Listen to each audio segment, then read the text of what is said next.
What's up, everybody, and welcome to the iReach podcast. I'm your host, Paul Robinson, founder and CEO of ConstructReach, a national consultancy and initiative that aims to diversify the construction, design, and innovation industries and empower a younger generation. We are here merging education, industry, and culture with a variety of featured guests that you do not want to miss. So let's go.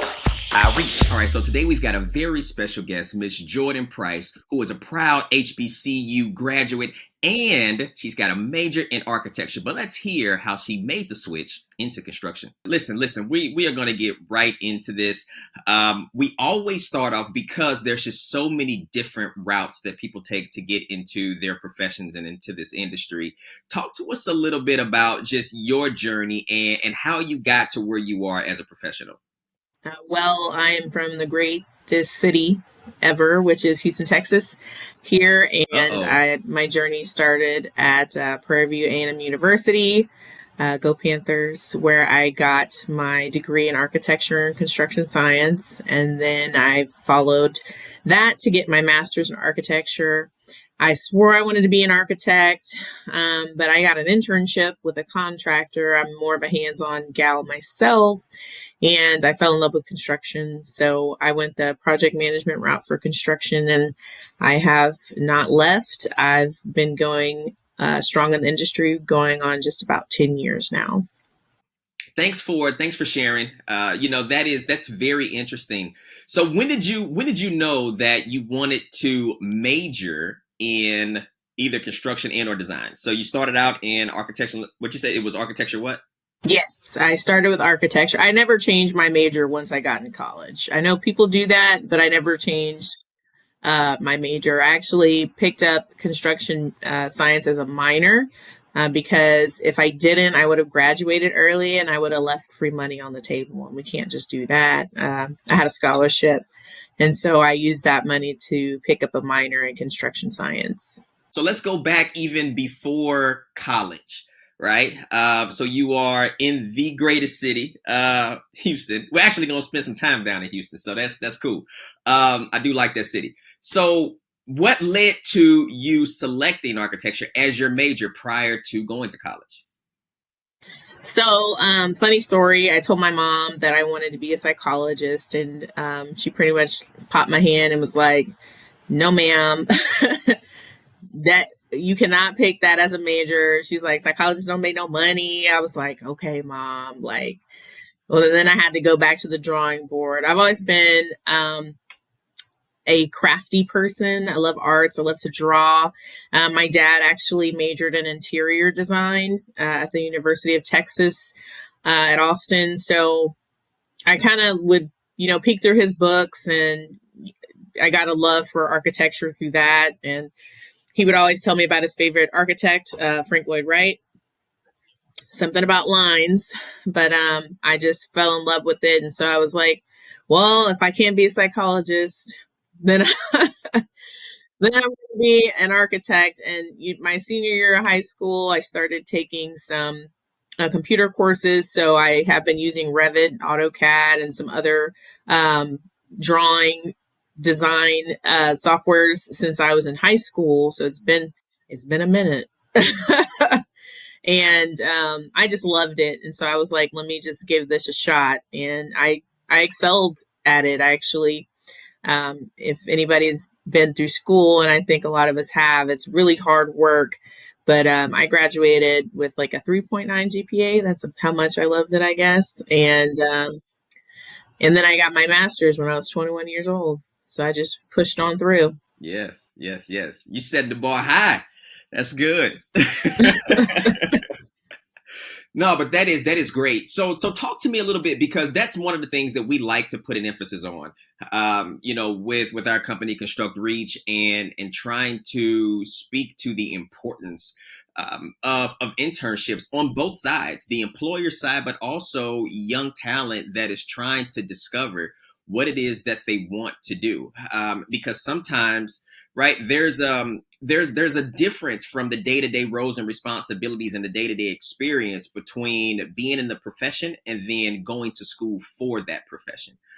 So talk to me a little bit about how instrumental your internship was in navigating you into your career? I go back a lot and volunteer at my alma mater with the students, preparing them for opportunities such as these. And one thing I will say is school is wonderful. It's a great experience. Nothing like cracking open those books. But the real world, the professional world, is just a 360. And that's where you honestly get all of your learning from. I think school's really good for introducing you to terms so that you're familiar with the language that you might experience in the field. But there's actually nothing like getting that hands-on field experience. That's what's really going to drive your career. So I like college. And I tell a lot of college students, if you're bad at things, now's the time to start brushing up on them. Networking is an invaluable tool. You should be in organizations that allow you to expand your network, get a mentor that's in the industry, things like that. It's never too early, but it can be too late. So depending on the timeline of getting internships and things like that. So I'm definitely a big proponent of real world hands-on experience. I would have done it for free, honestly, because I know what it can do for you when you get to the point of really taking off in your career. Yeah, man, just that's huge because I know for me, being in an internship, it allows for you to really put into practicality, as you express the terms that you're being introduced to. The fundamentals of whatever it is that you're majoring in, and you actually get a chance to see like how that is used when it comes up in the day-to-day roles and responsibility, how big of a role it plays within that sector or within the organization. And so just being able to experience that, I think that definitely provides an experience that you just can't get in this simulated kind of educational institutional environment. But still, shout out to school. I mean, yes, school, we do. We love school. I think it's vital, but also, being able to leverage the opportunities that come from that. And internships are one of those. But you also spoke about, another important piece that I don't know if I feel like we need to amplify it even more, because transitioning from adolescence to young adulthood, that's already right a daunting, if you will, transition in life, regardless of what you're doing. You're moving into more independency. You're expected to make all of these informed decisions. You trying to discover what an informed decision is, how much you know about something before you get into it, what's it going to turn out to be, or what have you. And so, you talked about the significance and the importance of networking. When you go back, how do young people receive that as you're talking about the importance of networking? I mentor in a program called ACE, which is a high school program. And then I just started doing that, but I've also been assisting, as I said, with my alma mater. And a lot of them act like they don't understand. What? You want me to talk to people? I thought people were just supposed to come give me things. And I'm just like, huh? Who told you that? Where'd you get that from? Yes. Where you get that from? I thought our parents told us we had to go out and work and, get some knowledge and, chase our dreams. And if someone's always bringing something to you, what are you chasing? So it's not as, well received in the beginning, but you got to break out of your shell eventually. It's just a thing that has to be done.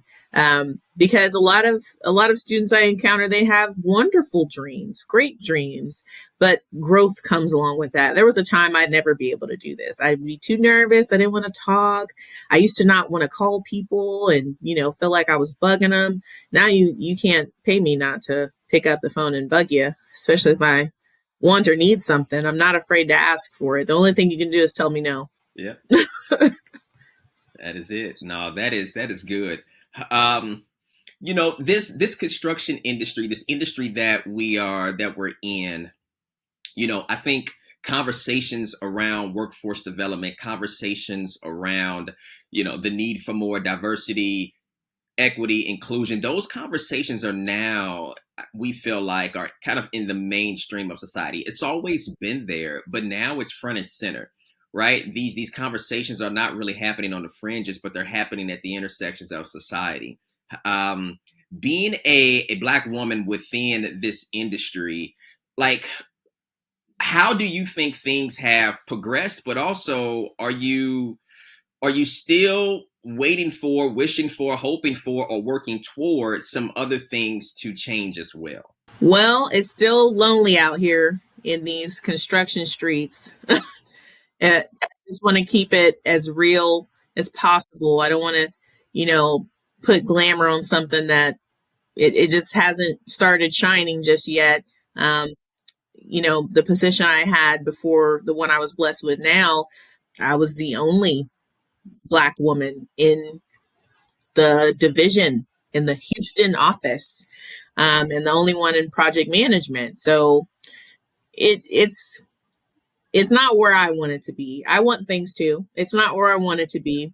But I just love seeing women. I went to Prairie View, like I said, and the industry's so small, you run into people. I love running into my classmates. I just love seeing women of color in the field, excelling at what they're doing. I've got people I know in estimating that, running that show there, project management, superintendents. I mean, and the beautiful thing about construction is you can be any and everywhere, business development. So there's just a lot of different opportunities for us to still be in the room. We don't all have to do the same thing, but that's something that I look forward to continuing to see the landscape change in general. And don't get me wrong, I'm all 100% for women, but I just love to see Black women, just stepping up into this industry because, I mean, the numbers don't lie. I mean, it's a predominantly white male industry, and it just doesn't, it used to bother me, used to scare me. I'm not scared anymore. We got work to do. Well said, right? That's the reality of it. And speaking to that very candidly, I think is something that's necessary. Um, so thanks for sharing that. Another question for you. You've been in your profession now. You're seasoned in this. You're well accomplished, right? But and it goes back to when you said you go back and you're mentoring or what have you, and even as you're talking to young people about what they should be doing and to get out of the expectation mode for things to show up for them, right? The reality is, even when you are in a place that you want to be, even when you're in a place that could be tied to your purpose or where you find fulfillment and things of that nature, it's still a pendulum, right? You still have some good things that you have to deal with, or that you're proud of, but then you also have some things that are a little rough at times, right? And so I always like to ask the question, what's been your proudest moment, but also what's been your most challenging moment as well? I'll start with my challenges first. My challenges Yeah, let's get on a good note. Yeah, yeah, yeah, My yeah. challenges at time are dealing with, as we said, male dominated. A lot of people like to, well, one, my name's Jordan. It's unisex. Most people, before they meet me, they think I'm a man. They think I'm a man, and they make no assumption that I might be a Black man. They think I'm a white man. And so when I show up, and or they we FaceTime Teams meeting, everybody starts looking around, and they're like, "Oh, I think we're waiting for Jordan." I'm like, I'm right here. You know, I get the, "Oh my God, you, Jordan? What? No way!" Yes, it's me. How you doing? Let's get to it. I've been called sweetie. I used to get called sweetie a lot, honey, um, little lady, and I'm 6 foot, so there's nothing little about me. I've had people try to circumvent me and, go to my supervisor. But I say one of the proudest moments I have, other than, completing some amazing projects, is gaining the trust of the people that I work for. And by that, I mean, they trust me enough to tell people, well, if you can't handle it with Jordan, you can't handle it with me. So getting people to trust you, to have faith in your abilities, that they're able to let you off to do your own thing and trust that it's going to get done. I think that's one of the greatest things I've achieved, because people know that they can depend on me. And your word is everything in construction. Don't let people down too many times, because if you do, your relationship will be severed. I'm glad you brought that up, because I think um, that's the experience that gets overlooked a lot, with specifically with women, and Black women. But that's why we have, right, this podcast. It's being able to bring the realities of life, um, and to shine lights on things, but also for people like you to be a source of inspiration, though, right, as well. Um, we need models of success that look like us, that come from where we come from, that we can identify with, because if we can't see ourselves in a space, then we don't think that we have an opportunity in that space. And so representation is important, and not just a picture, but hearing that person's story, right? Hearing how that person thinks, listening to how that person got to where they are. And I asked that question for a reason, because we live in an age now where everything is being created to make things easier, right?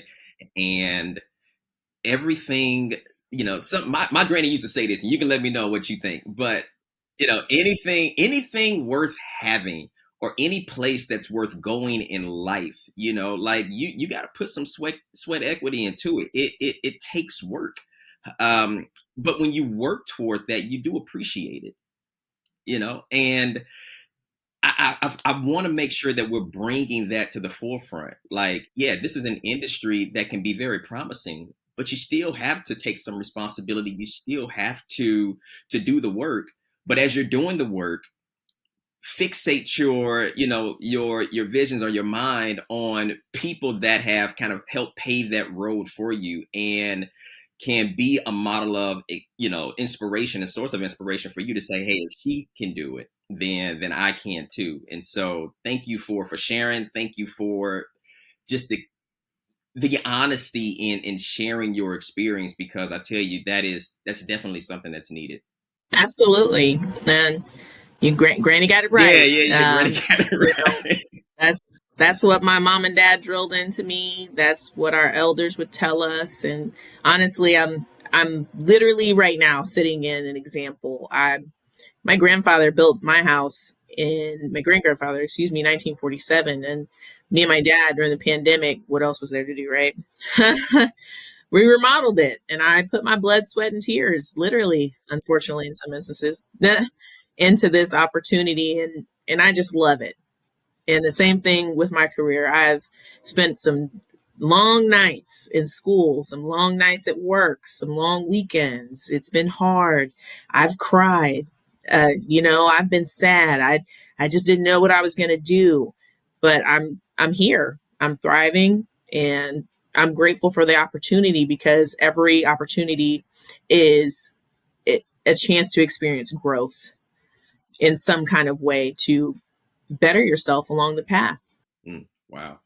Yeah, no, that is good. That is good. So listen, we've got this community. It's called the ConstructReach community, and every once in a while, we post questions in it, and every once in a while, we bring some of those questions out of the community onto the podcast with our guests. And this is a question that I want to put in front of you, and let me know what your thoughts are about it. And I'm sure the way you answer it, just in this short time of being on this episode with you, I'm already anticipating an answer that's going to help somebody.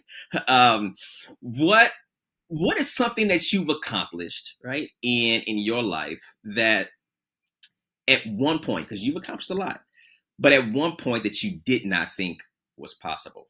I'm young. I'm still have plenty of work left in me. One thing that I never thought I would accomplish is my confidence, um, not just in my professional life, but my personal life. I was shy, really drawn back. Really, I love to, put my work and my all in everything. Doesn't mean I didn't try and push myself, but I was holding myself back from other opportunities to excel in my life because of fear. And I want to give credit first and foremost to God, because He is the author and finisher of my faith. Everything that I do, everything comes from Him. So I just thank Him for unlocking some parts of me in regards to my confidence and actually being able to use the information that I learned to show people that I need to be taken seriously. I deserve to be taken seriously, and I won't take anything else but that attitude when it comes to the work and effort that I put into what I do. And I've gained a lot of respect from people who really tried to show me that they wouldn't give me any. Now they're calling me and they're my friends. So, and the relationship remains. So that's one thing, just being able to be confident in who I am and being comfortable in this industry, to be able to know that I can move how I need to move. I could have kept listening. I was waiting for some more. I can talk all day. That's one thing. That's just not who I used to be. But time and just the things you experience, it changes you. The hope is for the better. Some aren't as lucky. I don't believe in luck. I believe in Jesus. That's it. Yeah. No, it's interesting though that you framed it like that, because not thinking that you are not imagining that you would be where you are from a confidence standpoint. I think sometimes because social media, and it's good, but I think sometimes there's some things that it hurts as well. And because a lot of times we see the product and we don't see the process, right? And so when you get inundated with people that have worked through the process, or people that are creating this image of the product, right, while they're still working through the process and not necessarily shedding light on that, then somewhere along the line you begin to either discount, forget about, or negate the fact that there is a process, right? And when you constantly have people that have arrived and that are being successful in whatever they're doing, sometimes it can be discouraging because you start to compare and you're like, okay, well, I'm not where that person is, or I'm not as gifted as that person is, or I'm not as well spoken as that person is, or I don't have the resources that that person has. Then you begin to kind of discount the gift that you do have.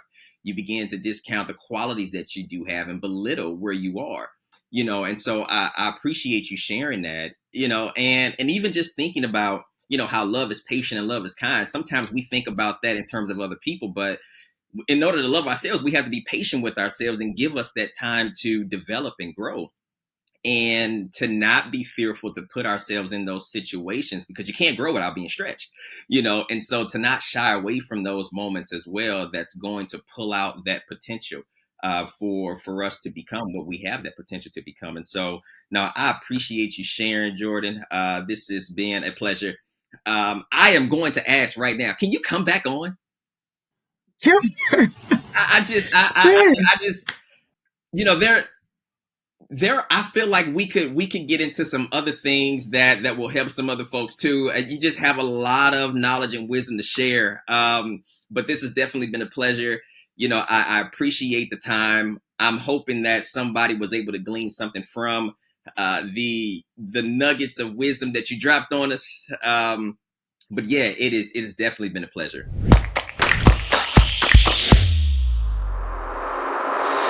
Thanks again, everybody, for tuning into our show. Remember, like, share, subscribe to the podcast, and join the movement as we reach to build a better future that we can all be proud of.